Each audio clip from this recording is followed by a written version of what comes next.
What's up, everybody? This is the Knicks Nation podcast. This is episode number 4. I'm here joined with my co-host Chris. We are recording this after the New York Knicks lost to the Los Angeles Clippers.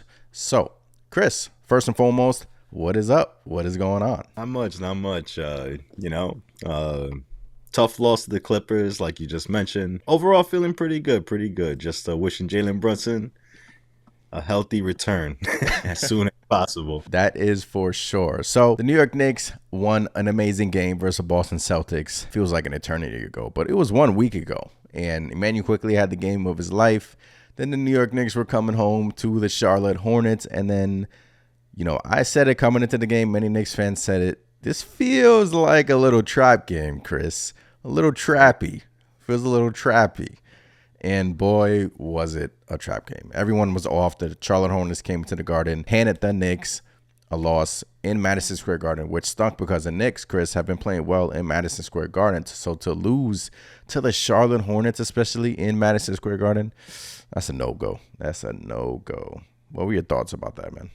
You said it. You nailed it. I mean, trap game 100%. I mean, I think I would have been more shocked if the Knicks came out there and just blew out the Hornets. But, again, the Knicks came out. You could tell they didn't have it. They didn't have the same energy. And, after that Boston game, that thriller of a game, you probably could expect that, But, hey, the Knicks did battle throughout that game. I know it sucks they lost and kind of started this series of losses. But they did fight. They had their chances to win it, and they just had tired legs. They couldn't get over the hump. Yeah, I mean, I use that as an excuse after the Charlotte game, tired legs. We heard it from everybody, pretty much. Julius Randle looked absolutely spent. Emmanuel quickly looked absolutely spent. And look, it was, warranted. Guys were playing 50-plus minutes versus the Boston Celtics. But this is the NBA. At the end of the day, you have to play who's on your schedule. The NBA gods are not always going to be on your side. So, New York Knicks lost to the Charlotte Hornets. They lost to the Charlotte Hornets at home, and we all thought, hey, you can't win them all, right, Chris? You can't win them all. We were on the verge of winning 10 straight games. On the verge of winning 10 straight. Right, I was going to close. Right there, man. I was going to come on one of the streams and hold my 10 fingers up. Like, 1, 2, 3, 4, 5, 6, 7. I was going to do it. But, the Knicks gave me, they had other thoughts.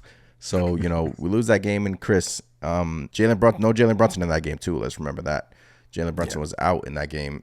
He was out versus the Boston Celtics. But he's dealing with a sore left foot. And then the New York Knicks head on a West Coast trip. And they have now lost 2 straight on their West Coast trip against the Sacramento Kings and against the Los Angeles Clippers. We knew the Sacramento Kings game, Chris, was going to be a tough place to play. Number one, Kings in the West, man, they just taking care of business out there in the West. They just keep on winning and keep on. They got a nice little young core over there. Yeah, I mean, if you actually look at the Kings, they're kind of having a similar season in the way that you could say the Knicks are. Yeah, 2 teams that everybody counted out, and bam, here's the Kings second in the West, and the Knicks at the time second, 5th. Wow.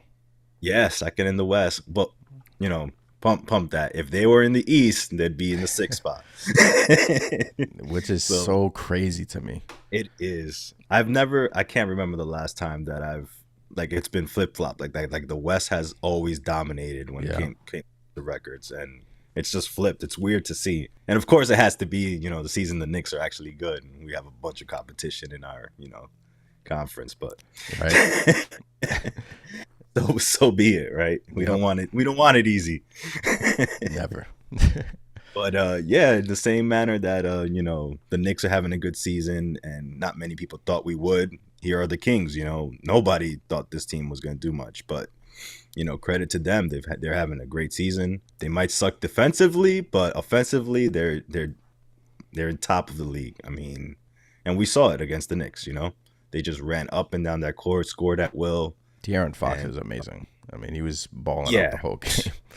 That guy, man, he's amazing. I think he dropped 26, and that's light for him.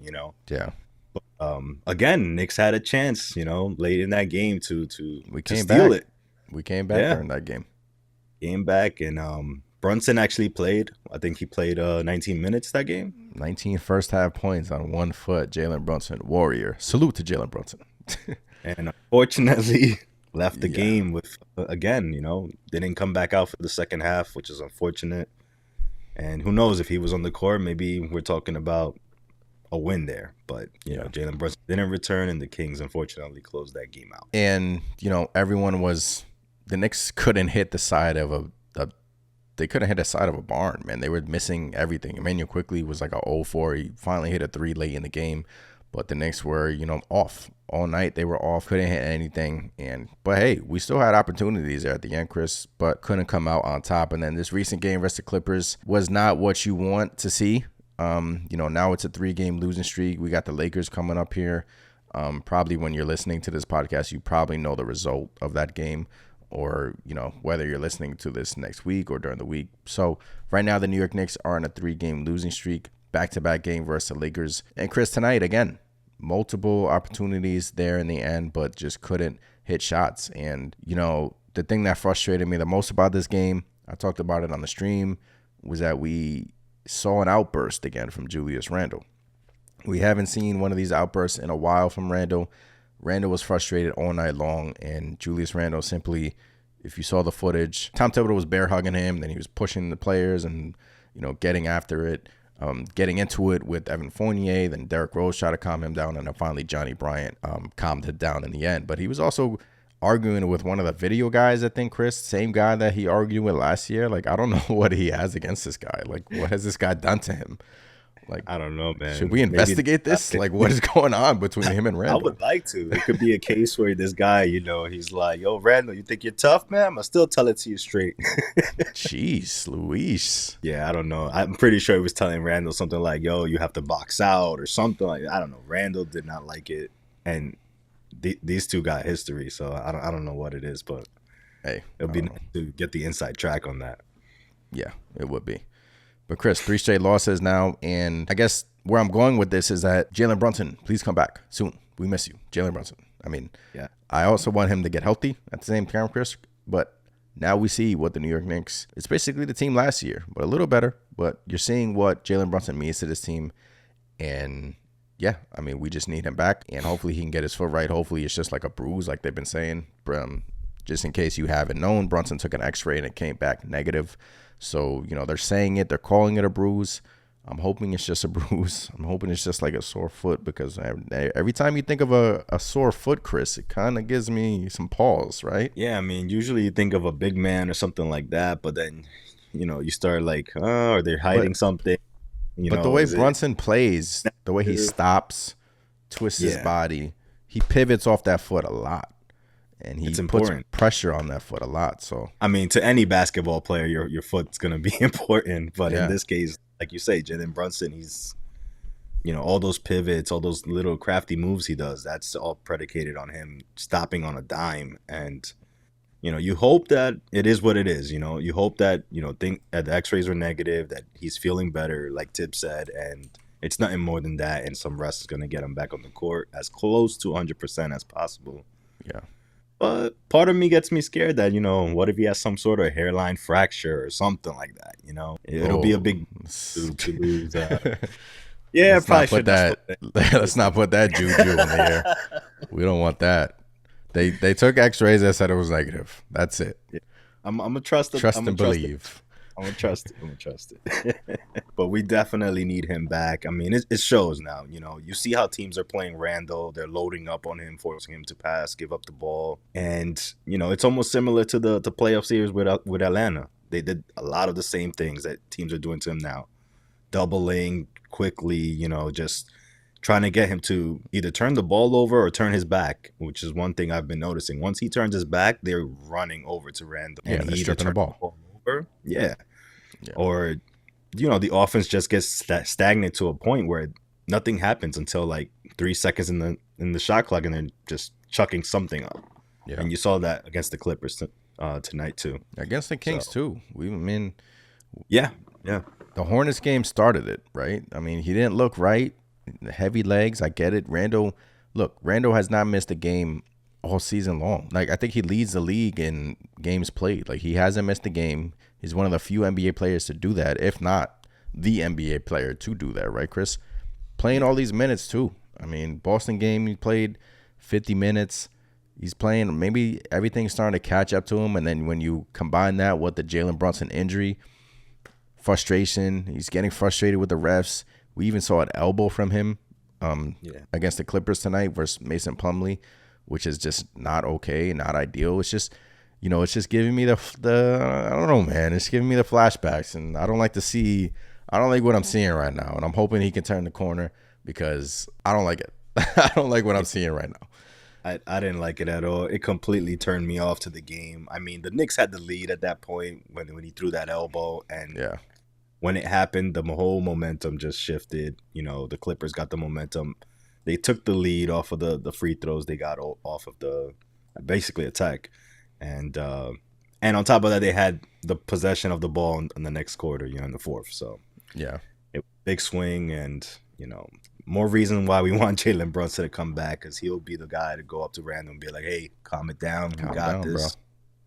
And go from there. But get well, JB. We need you. We need you for sure. Julius Randle's comments after the Clippers loss. He said not thrilled with the officiating today. Asked what was he unhappy with. He said all you got to do is watch the game. When asked about the refs having no blood, no foul approach, he said, "Oh, there was effing blood."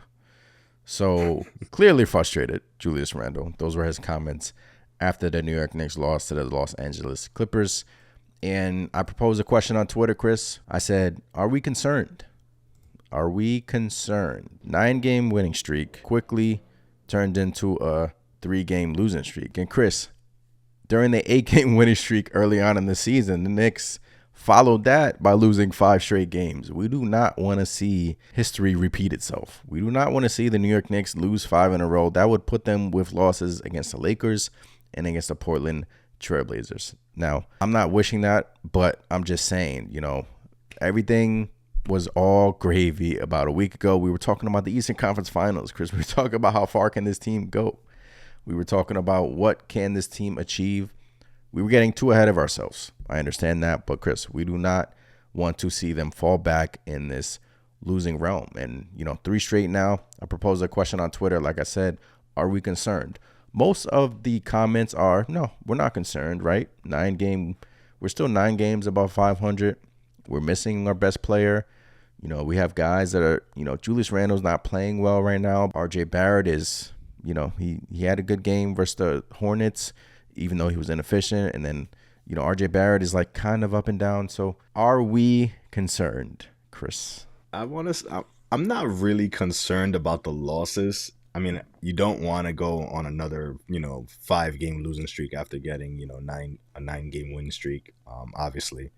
But I think my most important thing right now is you got to get Jalen Brunson healthy. I know that might come at the cost of some more losses, especially considering the teams that we're playing. I know we have the Lakers coming up next, which is, they've been playing really good regardless. Yep. Regardless that LeBron is just not even playing at the moment, but they've been playing really good, and it's not going to be easy, but I can't say I'm too worried. I mean, I think ultimately the Knicks will end up either the 6th or the 5th spot no matter what, but that all depends on if Jalen Brunson is healthy, because if he's not, then I could see this going bad for us, possibly ending up like in the play-in or something. Who knows? But let's hope that that's not the case, and Jalen Brunson comes back. I mean, what are your thoughts? I fall into the same boat as you. Not concerned. 9 games over 500.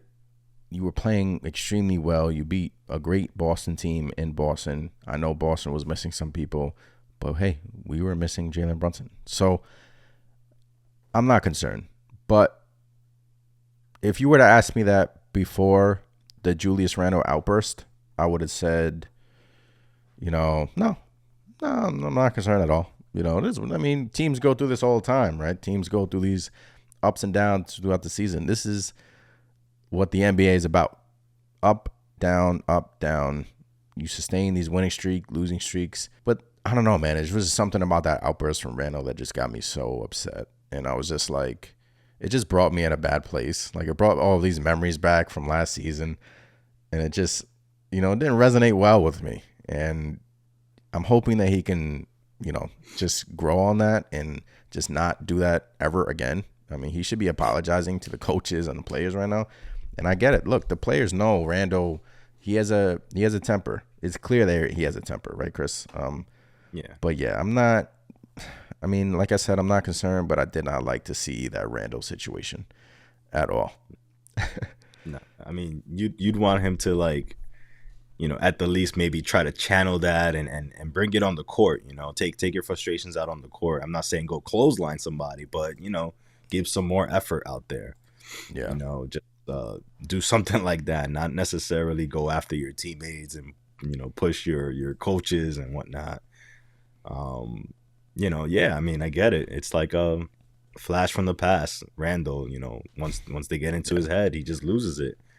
And we just got to hope it doesn't carry on to the next game. And if it does, again, hopefully he uses it on the court and not to take himself out of a game, because we're going to need him, with Jalen trying to get healthy. Randall needs to step it up. We need to see some of these all-star Randall performances we were getting used to seeing on a consistent basis. Yeah. Oh, we do need him for sure. So yeah, Knicks have lost 3 straight now. They're playing the Lakers and they play at Portland, which should be a good game. Return of Josh Hart in Portland and Cam Reddish against the New York Knicks. Obviously, he had some comments to say that we'll get into a little bit later. Chris, you saw those comments, right? Yeah, very interesting. Very interesting comments about the New York Knicks and his tenure here. But yeah, Chris, so let's just say the New York Knicks hold Jalen Brunson out. They held him out tonight. Let's just say they hold him out against the Lakers. They hold him out against the last game of the West Coast trip against the Portland Trailblazers. Then the New York Knicks have a gift from the NBA. They have 3 days off. So in between the Portland and Denver game, they come home to Denver March 18th. They have 3 days off. If Jalen Brunson gets held out versus the Lakers and versus Portland, that would essentially give him 8 days off to rest that foot. In my opinion, if I was, working in the Knicks, I would be like, hey, just sit out these next 2 games and we have the luxury of having these 3 days off, which doesn't come, often in the NBA, which is crazy. So we just come back against the Nuggets and, get it going. Afternoon affair against the Nuggets. And, Chris, what would you do? I mean, that gives them 8 days off, and I would do it. It depends on, the standings as well, because things are getting tricky here. But Brooklyn just passed us. Now they're in the 5th seed. So what are your thoughts about that? I can't say I'm too worried as far as Brooklyn goes, because they also have a very tough schedule as well. But I do worry a little bit about the Heat, especially if they start, winning some games here. And 2 games left against Miami Heat, too. Those are going to be huge. But in my opinion, 100%, I agree. You sit Brunson. I mean, you can't risk him coming into a game again and either getting hurt even more or just, re-aggravating the injury, because then that's just going to be more games he's going to miss down the line. We need him ready and healthy to go come playoff time, especially if we're trying to make a run. So in my opinion, you got to rest him. Just 8 days of rest sounds amazing. So that's the route I would take. I mean, it's a no-brainer to me. Yeah, it just gives you, like, did they really have to push him versus the Kings game? I mean, we knew that he was going to come back during that game. It's just, if he had that off, it just could have been a lot more. But, hey, he wants to play, and, we need him. It's clear. One thing is clear is that we definitely need Jalen Brunson. So, it's going to be interesting if the Knicks hold him out here until the Denver game. And really get his foot 100%. I don't want him coming back and, oh, yeah, I'm all right, 80%, 70%. I mean, you're never really 100%. We're never really 100%. Yeah. Like, nobody's ever 100%.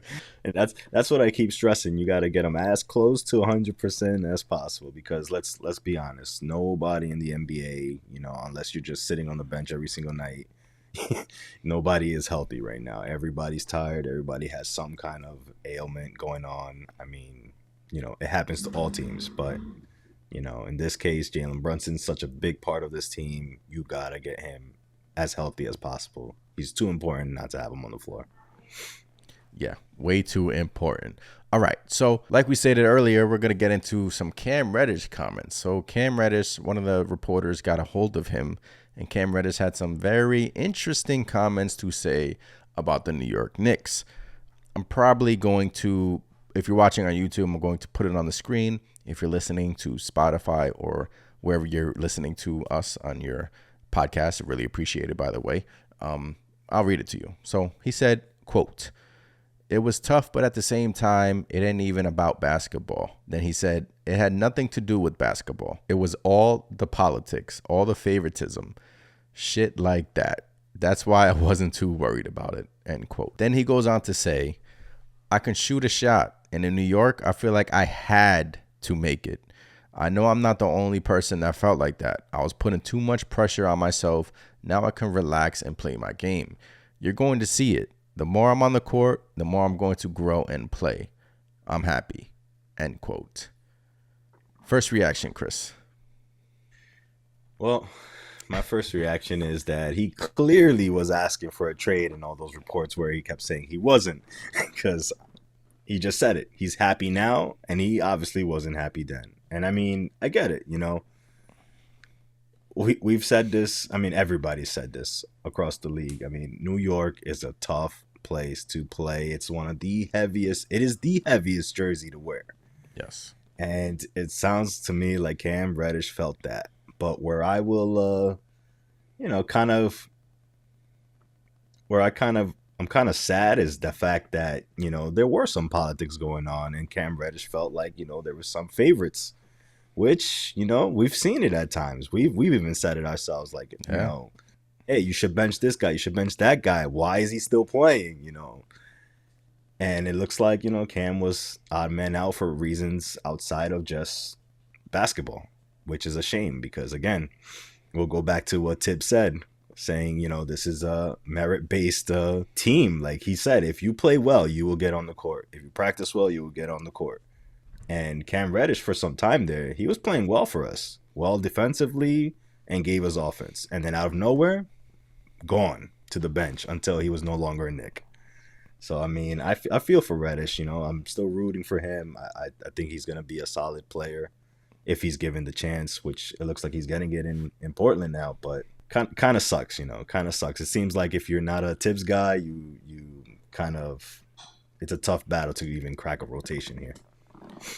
Yeah, it's just, my thoughts on the whole situation is, one, there were reports when the Knicks traded for Cam Reddish that Tom Thibodeau wasn't on board to start with. So, during his tenure year, he would play well, then get hurt. He was inconsistent, very inconsistent. He was up and down. He would even admit that. But this year, I would sort of agree with Cam here. I mean, his comment that he says, "I feel like I had to make it," like I feel like he had to make the shot. I know I'm not the only person that felt that. So who is he referring to in that regard? It has to be Obi, right? I mean, yeah. If you want to read in between the lines, it's, you can put Obi Toppin in that conversation. And, I was putting too much pressure on myself. Now I can relax and play my game. You're going to see it. The more I'm on the court, the more I'm happy. The more I'm going to grow and play, I'm happy. He ends it by saying, "I'm happy." Yeah. Good for him. I'm happy that Cam Reddish is happy.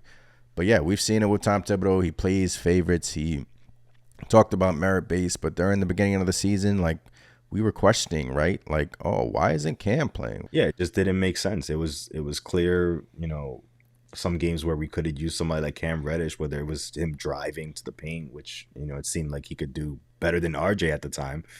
And even for the stretching the floor, there was just times where we could have used that. And for whatever reason, Tibbs just did not want him on the floor. Yeah, and then he goes into saying it wasn't basketball, it was all politics and favoritism. Yeah. And that just means that there's probably something that happened behind the scenes with Cam Reddish and Tom Thibodeau that we do not know, and we'll probably never know. But if it was about basketball, I mean, you had some other fan base calling for Cam Reddish, and he got his opportunity early in the season, and he played well. We all remember the game-tying shot versus the Memphis Grizzlies opening night. We were like, wow, this is the Cam Reddish show. Play him alongside of RJ Barrett. He's playing really well. But, it just didn't work out. Something had to happen, Chris. I mean, a situation had to happen between him and Thibs behind closed doors. And, look, this happens a lot around the league. It just stinks that it's with, us. But, I would, preach to Knicks fans that, like, it's time to move on, right with the Donovan Mitchell stuff. Like, it's time to move on. Cam Reddish was, his time here was okay. Now we have Josh Hart in return of him, who's playing out of his mind.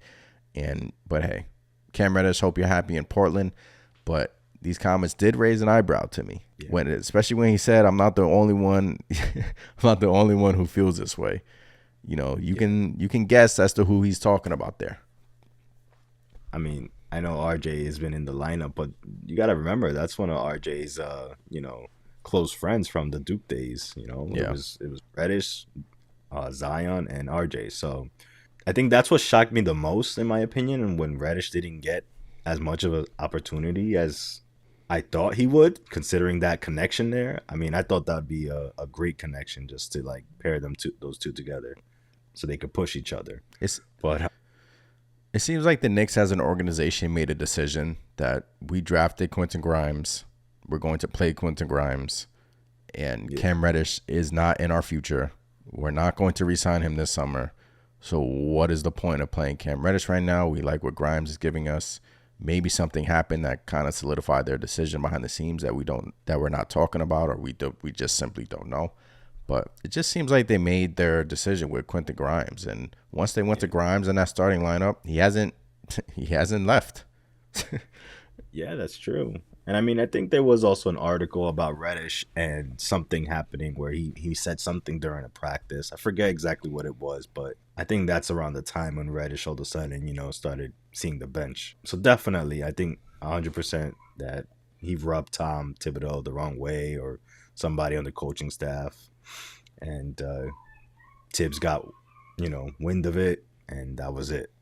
Tibbs was like, all right, yeah, that's for the favoritism and whatever. But hey, hopefully, we can all move on. We can get past it. But some interesting comments there from Cam Reddish. And, hey, basketball. It's the NBA, man. You can't go a day in the NBA without some drama, right, Chris? I mean, we're looking at the Draymond Green stuff with Dylan Brooks, them going back and forth on the court. The NBA is just filled with drama. The Ja Morant stuff, holding up guns in nightclubs and holding up guns in nightclubs during an away game. This is the 2023 NBA. Oh my goodness. And let me add timely comments at that, because right after this Laker game, who are we playing? Portland Trailblazers. So we'll be seeing Cam Reddish very soon. Timely comments. Yeah, good point. Hopefully Reddish, does not have some crazy 30-point game against us. But imagine he drops like a 50 spot. You gotta drop 50 and just go stare at Tibbs. Every shot he just points to Tom Thibodeau. Nah, but I hope Cam Reddish does really well in Portland, and hopefully, the Knicks can overcome this losing streak that we're currently having right now. But yeah, man. All right, Chris, now we're going to try something new. So we're going to introduce a new segment on the podcast called Let's Get Nerdy. What we're going to do is read to you guys all the nerd stats, all the stats that you have, all the stats that you see. As you see, Chris is putting on, if you're not watching on YouTube, Chris has put on his glasses. We're going to get in the grind right now. We're going to read to you guys all the stats, all the analytic stuff, all the, just stats that you see on Twitter and you do not know what they mean. And you're just like, what? But hey, we're going to break it down for you. So Chris, we're going to start by free throw percentage in the NBA.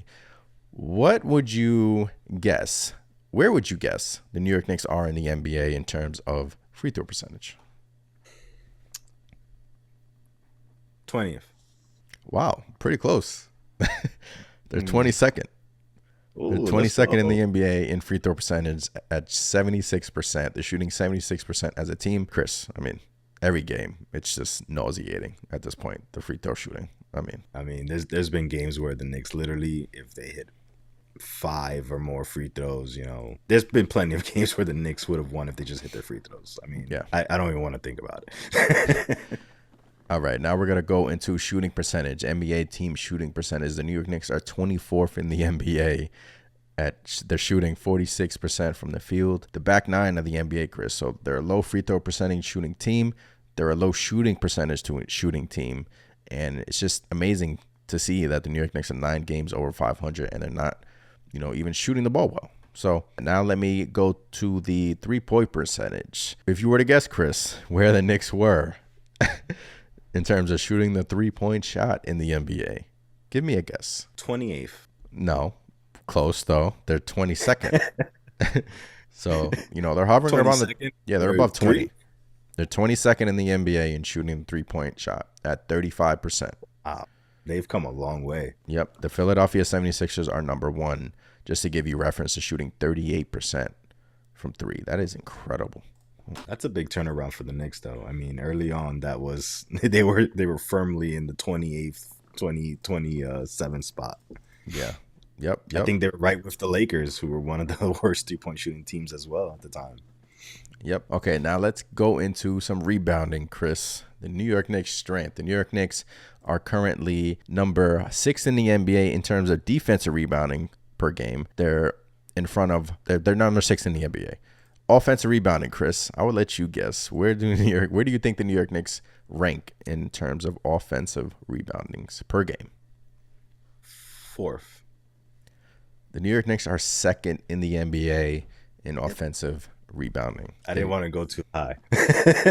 Yeah, man, they're great rebounding. I should guess because of Josh Hart now. I mean, he's a monster on those boards too. Their last 3 games, they're number 1 in the NBA in offensive rebounding. So, the game versus Sacramento Kings, they were getting every offensive rebounder in that game. But yeah, they're 2nd in the NBA, and that's been a huge factor as to why they're 9 games over 500, why they've been playing so well. It has been their rebounding. Blocks per game, the New York Knicks are 24th in the NBA. Now we're going to go to NBA team assists per game. What do you got, Chris? Where do you think the Knicks rank in the NBA in terms of assists per game? This is going to shock a lot of people out there. 18th. The New York Knicks are dead last in the NBA with 22.4 assists per game. So they don't shoot the ball well. They don't shoot free throws well. Assists per game, they're dead last in the NBA. It just shows you how well they've overcome all of that this season. It just shows you the offensive rebounding, the second chance opportunities, second chance points. Yeah. It just shows the crazy season that we've had, the roller coaster ride, where this season looked like it was going nowhere. Then out of the blue, we started figuring it out little by little, and we're at where we're at now. Granted, 3-game losing streak, but we're in every single game, whether it's a bad start by us or not. I mean, that's a hell of a stat there. Yeah. What's also interesting is NBA team turnovers per game. The New York Knicks are 4th in the NBA. They don't turn the ball over, Chris, and they grab offensive rebounds. They get second chance opportunities.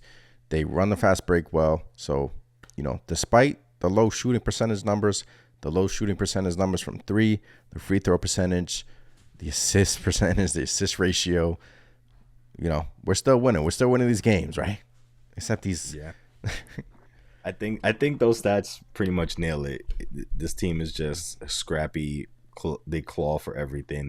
They'll just battle to the end type of team, and the stats prove it. I mean, we might not be the most efficient or the best scoring team out there, but one way or another, we get it done. And it's a testament to the hard work these guys are putting in. So those were some of the analytic stats, the stats that you often don't see, and new segment about the New York Knicks stats and analytics behind the scenes. So on Twitter, I asked a question. I said, recording podcast, give us some questions / concerns that you may have. And Chris, we got some questions here. We have a concern. Number 1 from Jacob, from @Jacob2838573939. He says, this team sucks. So I guess that was his concern. Appreciate your comment, Jacob. Appreciate your concern. That's a big concern. I mean, where do I begin? Wait, we have another concern at CV171210. He says the Knicks will miss the play-in now. Okay. So we have the Knicks suck. The Knicks will miss the play-in tournament. So we have those. Which game did these come after? This came after the Clipper game. So Okay. That's we have, typical Knicks, right? You know, yep. when we lose, it's the end of the world. We have another one from Tom Choi who says, when do you sit your star when he is not doing well? Well, you see, Tom, that just doesn't happen. Tom Thibodeau just doesn't do that. He has never done that. Look, when you have star players, you play them, right, Chris? Yep.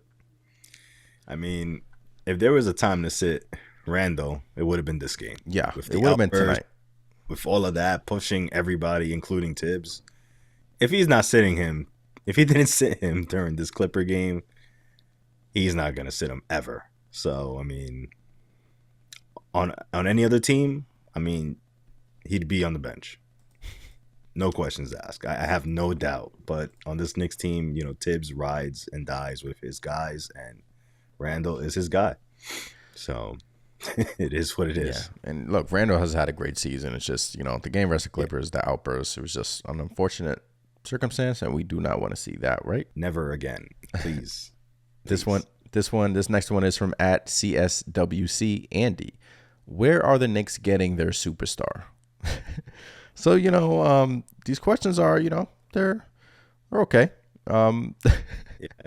I mean, I'll be honest. I was telling you throughout the Clipper game, I really like Paul George. I mean, I know he's not, the player he once was, and maybe it's masked a bit because he's playing behind a Kawhi Leonard type and all that. But I would love to see Paul George on the Knicks. Yeah, and good. I think that might be a possibility. I know they're feeling pressure there when it comes to the Clippers.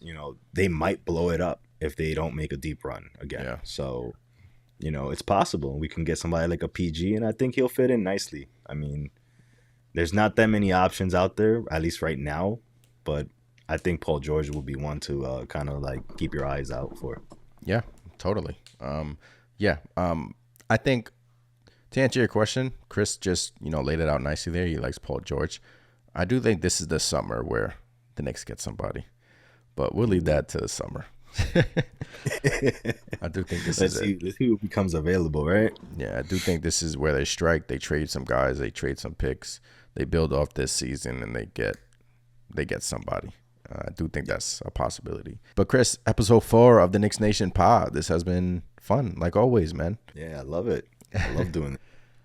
Love it indeed. Appreciate you guys watching on YouTube. Hit that thumbs up button. Subscribe to the channel if you're on Apple, Spotify. Appreciate you guys as well over there. Make sure you guys leave a review on Apple and Spotify. It really helps out the channel, really helps us out in the algorithm, so we can keep providing you great Knicks content every single week. Hopefully the New York Knicks can turn this around. And I'm Anthony. That is Chris. This has been episode 4. We are closing this one out. Have a good night. And as always, Chris, it is Let's Go Knicks. Let's go Knicks. Peace.